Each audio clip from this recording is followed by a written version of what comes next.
Alright,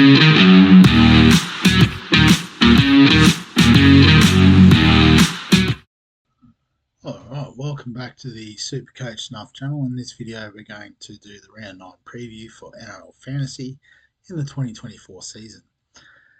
So before we sort of talk about my trades, we'll have a look across the league and see the most popular options. So David Armstrong at number 1, clear number 1, and I think great trade if you didn't bring him in last week. A little humble flex there on myself.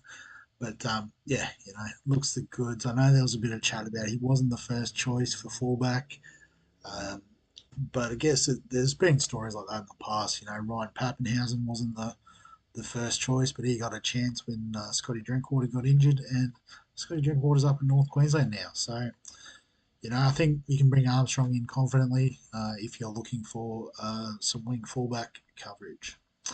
Jaden Brayley at number 2. So I think, yeah, number 1 hooker pick for sure. Does offer sneaky good buy coverage over the next sort of 6 weeks or 10 weeks, I guess, if you count from now.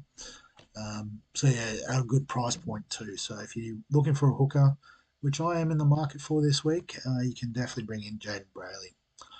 Kale Weeks at number 3. So I guess, it looked like he was playing in that sort of dominant half number 7 type role with the kick meters last week. I'd imagine it's the same this week.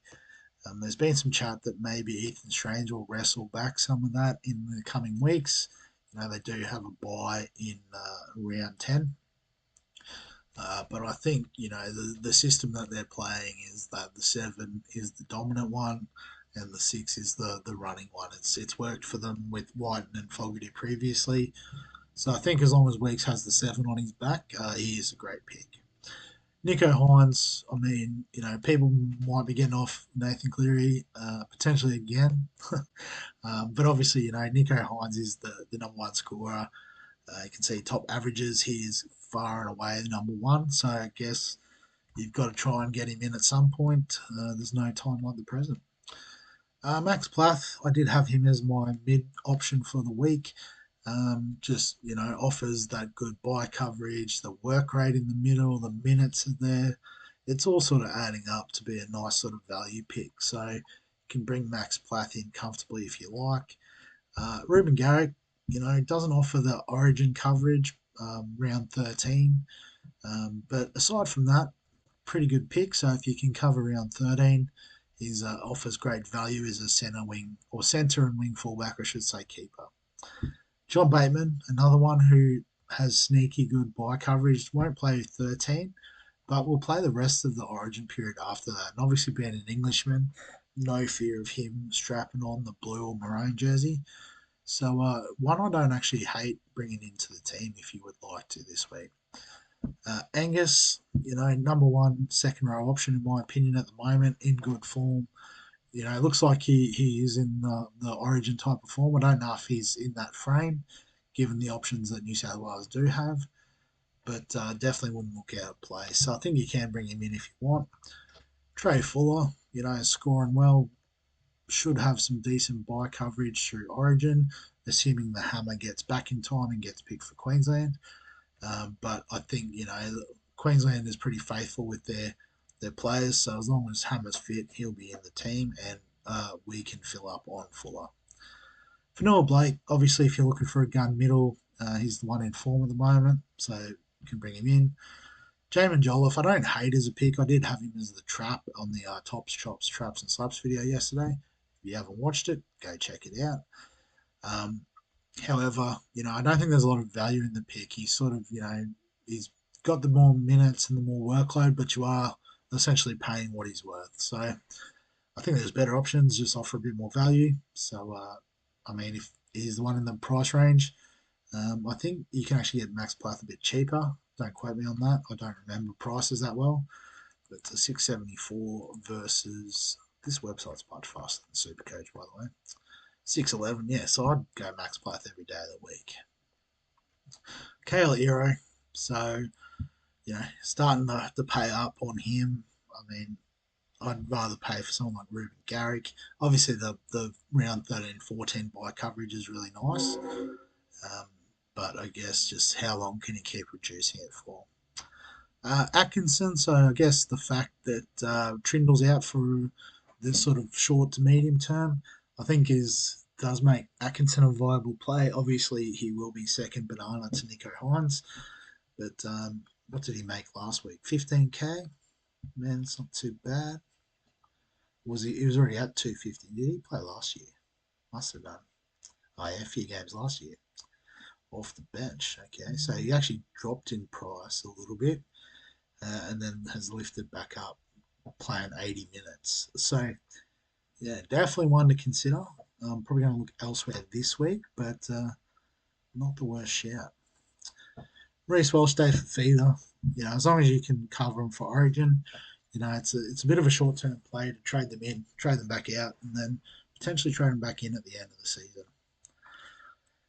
Uh, on the chop list, Terrell May, I think makes sense. May get some good minutes this week though. With I think Warrior Hargraves is in a bit of doubt, so one to watch there. Maybe worth a sneaky hold. Ethan Strange, you know, sort of in line with KO Weeks. It probably just depends who's wearing the 7. But at the moment, he's wearing the 6, so I think he's okay to cut. Joey Lussick, you know, he's done his job. I think it's an easy trade to drag Jane Brayley this week if you've still got Lussick. James Schiller out of the team, so I think we can chop him. Tom Chester's injured. I'd chop him.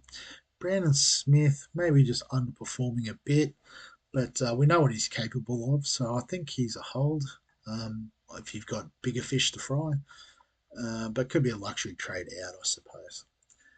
Kyle Flanagan, I think, yep, he's done his job for us. He can go. Ben Travojevic, yep, if you're still hanging on to him, yeah, and you found a cash making option, you could chop. You could probably just wait a couple of weeks, he'll be back. Jermaine Hopgood, I think, is a hold. I know he's on the bye this week. He could play for Queensland. I'd have him in my Queensland Origin team, but I'm not the coach. So, um, yeah, I'd hold. You know, if you have to trade in round 13, then so be it. Olaquatu, I think for the 2 week suspension, potential Origin doesn't cover round 13 anyway. I think there's enough there that we can cut him. Chevy Stewart, I think, is a hold, and that's only because there's no real value in trading him out at this point. You know, hopefully he can find his way back into the Raiders team. You know, particularly if it looks like they're not going to make the finals, you know, you might start just putting games into him, get his experience up, and obviously he could be useful in the back end of the season. Happy Coruscant, I think's a hold. You know, don't panic because he played the Panthers. He'll kick back. Danny Levi, I suppose, is a trade. You know, he's done his job, made us some cash. Sean Lane and Blaze Talangi both on the bye. I'd be interested to see if Talangi is going to come back into the team with Gutherson out for a few weeks. Obviously, it's a bit tough this week given the Eels are on bye. But even if, say, Bailey Simonson moved to fullback, Talangi might slot in the centres. Sneaky little shout that maybe even Talangi would just slot in at fullback, which would be amazing. And obviously, then we would want to hold. I've already traded him out, so I'd have to make a tough call there. But I guess, as I said, we'll use that information to inform our trades. And so, you know, as I talked about in the round review for round 8, I am missing a hooker on the bench. Obviously, Harry Grant's going to play most weeks. But I think this is the week where I can get myself into a bit of a hooker type option. So that being Jaden Brayley. I'm just going to search for it.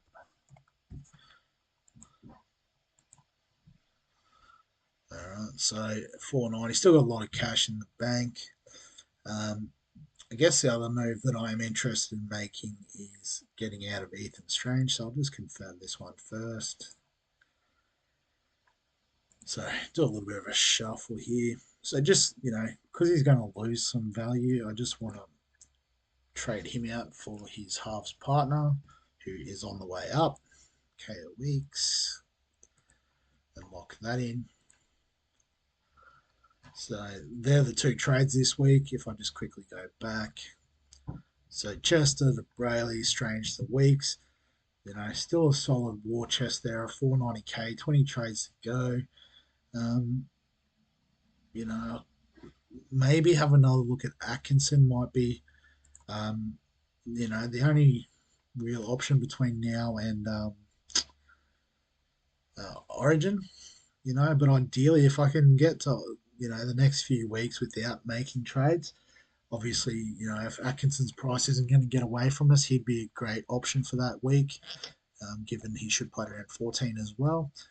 Could be an even greater option if Nico finds his way into the Origin team. Um, we'll hang on to the likes of Chevy Stewart, hoping he can find a way back into the team. We've got all our Bulldogs assets still, so we're in a pretty good position. We've used a fair few trades up to this point, but um, this is probably the time where we can sort of just try to pump the brakes a bit on that and I guess try to hit that Origin period a bit harder. But in terms of the team setup this week, I've done a little bit. Obviously, I need to get Cleary off the field. So let's just bring Galvin in. Won't be the captain, by the way. So Cleary can slide down. Not even sure if it's overly worth doing a loophole this week. Penrith play first, so we can't really use Cleary anyway. Push him down. The Raiders play in the second game too, so probably not worth it with Stewart. So I think it's going to look like this if I swap weeks with Salmon. I'm just not sure on Salmon's minutes, even though he's named on the edge. Jacob Preston's just lurking there in the extended reserve. So I can see a world where Salmon might be coming off the bench as the sort of reserve lock forward type role and covering edge if need be. So I might just park him there. And then, so my bench is going to be Curran, Brayley, who I might just swap, put him in team order just for a laugh. Weeks and Armstrong. So I guess, we talked about getting a hooker and we're trying to set that up. We have left ourselves a little bit vulnerable at centre. But I'm sure we'll resolve that going forward. There's a bit of time to go yet, and these guys will do the job in the meantime. So no stress there. And just captain, vice captain, so pretty standard sort of setup, I'd imagine, for a team like this. Grant VC and the man at the moment, Nico Hines, is captain. Lock it in, saved, make sure it's double saved, triple saved. Shout out to Fantasy Wannabes who didn't get that done last week. So stiff, mate. But yeah, we're all set to go. So if you have any questions, comments, thoughts, feel free to add them below this video. Give us a like if you enjoy the fantasy content. Subscribe for all the fantasy sports content that we offer on the channel. And other than that, we'll catch you in the next one.